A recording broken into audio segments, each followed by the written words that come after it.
জানো শিপু কি হয়েছে? কি হয়েছে? আমার জ্বর হয়েছে।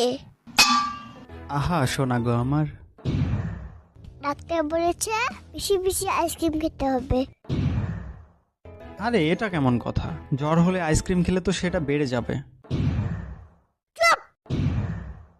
না মানে এটা তো সবাই জানে, আইসক্রিম খেলে জ্বর বেড়ে যায়।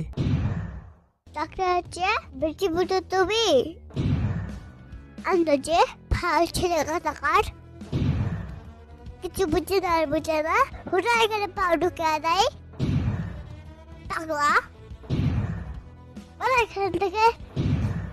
তুমি জানো না কাঁটা তুলতে হয়। আরে কাঁটা তুলতে না, কাঁটা দিয়ে কাঁটা তুলতে হবে। আর এইটা দিয়ে তুমি কি বোঝাতে চাচ্ছ? এটার মানে হলো ঠান্ডা লাগছে তাই বেশি বেশি আইসক্রিম খেতে হবে, তাহলে ঠিক হয়ে যাবে।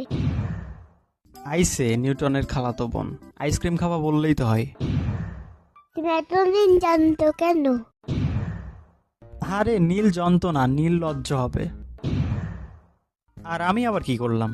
অসুস্থ মানুষকে দেখতে এসেছো, তারপরে খালি হাতে এসেছো কেন?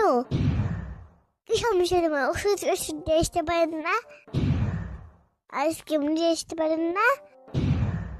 প্রকৃতির মতন স্বভাব, খালি হাতে এসেছো আবার বড় বড় কথা বলো, লজ্জা সালাম নাই?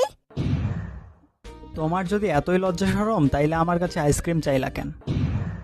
তোমাকে আজকে আমি মারাট করে ফেলবো। আরে ওইটা মারার না, মার্ডার হবে। শিবের বাচ্চা শিবাও।